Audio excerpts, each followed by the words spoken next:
Greetings from the road. It's Friday morning. We're sitting here with Ken on the right, who's the current owner, current caretaker of the 1917 White. John, his good friend and neighbors on the left. This house that we're sitting in, Ken was born in. He collects Edsels. He collects Edsels, but we'll forgive him for that. This house that he was born in the back bedroom there. He's 85 years old. His grandfather bought this house. So we're continuing trying to figure out the history of the White. That's the property out there. So we've got this collection of files that came to light. So here's what we know. Back in 1925, we have an ownership certificate that's canceled on the back that comes from California. It was surrendered to Arizona to get a title in Arizona. Ken remembers calling by looking up the address listed and the name, and found out that the person listed here was the mechanic who got ownership of the vehicle for the $400 that was owed for services performed. And rather than pay, as the judge ordered, he was given the option of turning over the vehicle. He did that. From that point on, the car fell into hands in Arizona. So reading from this car history in this article is a 1917 White article.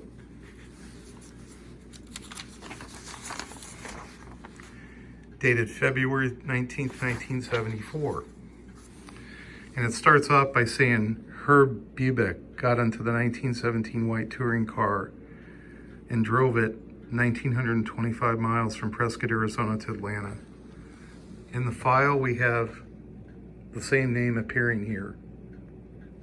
So we know the car was purchased in 1974 or prior. We know that what Mr. Bubeck did for a living, he was a retired Lockheed aircraft engineer. And we know that he attended a HCCA meeting on the Queen Mary, I believe it was, in Long Beach. And at that convention, he met 78-year-old A.W. Nelson of Prescott, Arizona. Now, A.W. Nelson is not the same name that appears on this canceled title. It's Robert Lee Harris. Well, you see, he had a title, Arizona title. Right. But when I wanted to get it in Wisconsin, Wisconsin's tough. They compensated. They wouldn't give it to me. They wouldn't even give me a copy of it. That was the Arizona title, but looking at this. So the Arizona title, it had an Arizona title. Right, but looking at this, Mr. Bubeck, who your dad and you bought this car My dad from. didn't put a name anywhere. No, I know, but who your dad met at this convention. Yeah, Dad was with him. They Okay, went together. but here's the deal.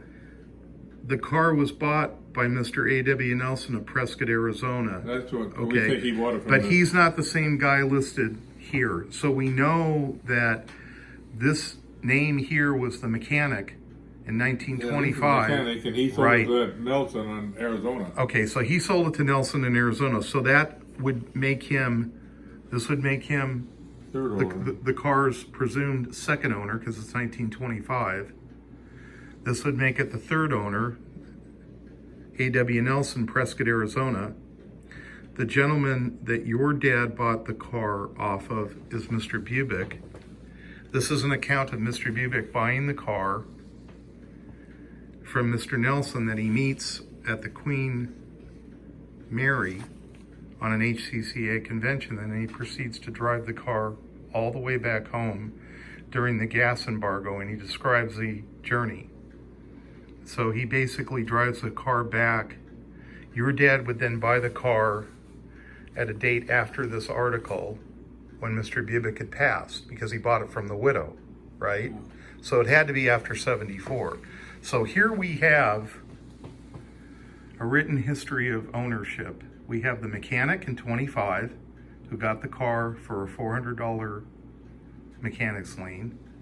We have who he sold it to apparently, which was A.W. Nelson, who's at least the third owner of this, because the second would have been the mechanic, assuming that there was only one owner prior to that between 1917 and 1925. I've been told there was a white dealership in Oakland, California. This is where the mechanic lived. So we have Mr. A.W. Nelson selling it to Mr. Bubick. Mr. Bubick is who Billy, Ken's dad, met on a tour. He had known him, but by the time he bought the car, he had passed away. Yeah. So that's the history of the car. So we've just established in a telephone conversation who the next caretaker will be. He's a gentleman that just restored a 1917 white 7-passenger limo. The timing of this is fortuitous.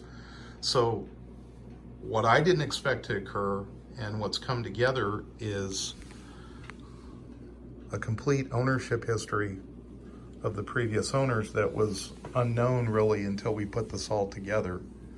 So we'll be able to track down, or the new owner will, and put this as part of the record. So we're gonna go out, look at the car again before I take off. I hope everybody has a good weekend.